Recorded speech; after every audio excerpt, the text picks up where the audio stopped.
support our setting. So if we look here in the bottom half of this poem, let's start where it says Divine Calypso. So it says, Divine Calypso, the mistress of the isle, was now at home.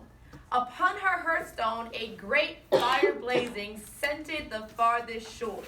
So I'm going to underline this word fire blazing, because if you've ever roasted marshmallows outside and you know that scent of the fire and it burning, that's what it was kind of like on Calypso's island. It had that fiery smell. Okay, and then it says, with cedar smoke and smoke of thyme. Cedar is a type of tree. So it smelled like trees outside.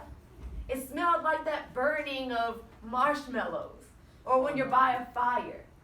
Right, so you can get this kind of smell. If you've ever smelled it before, you can kind of get this imagery in your mind of what it's like so far. Then it says, in her sweet voice before her loom a-weaving, she passed her golden shuttle to and fro. A deep wood grew outside. So we know it's very woody. We know it's very green, very natural, and nature is all around. It has summer leaves, pungent cypress.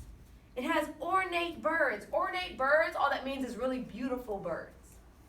So this place so far, you can imagine, is almost like a wonderland. It's very green, it's very pretty, it has flowers, it has trees, it has leaves, it has birds. And then it says down here, around the smooth-walled cave, so we know it's a cave, there's crooked vines of purple clusters. If we look over here on the right-hand side, purple clusters are grapes. So it has these vines of grapes. And you can now just see and almost smell what it's like to be there. So I have my evidence that supports my setting. The last thing that I'm going to do, I'm going to annotate with my hashtag summary method. So what can I say about this setting? I can hashtag summarize and say that it's beautiful. I can also hashtag summarize and say lots of birds, animals. I can hashtag summarize and say that it's very green. The wastelands. Nature. It also even has springs, which are waterfalls. Can I put Heaven. Yeah, oh, I like Falls. that. Yeah, hashtag heaven. Hashtag Niagara Falls. These are all great things. Right, so what you want to be able to do when you're thinking about setting is ask yourself, what is it like? What does it look like? What type of images can I see? Does everyone see setting? No. You don't see setting? Yes. And what it's like? Where? Not the word, just what it would look like. Yeah, I see them centipedes, them spiders. So not so much spiders, it's not, bees. okay, maybe bees, maybe birds, something along the lines of that. If we look back in this image, it kind of gives you a better sense of what it would be like on the right-hand side. So it's very just wooded, it's very cave-like, it's very green, it's very just beautiful with waterfalls.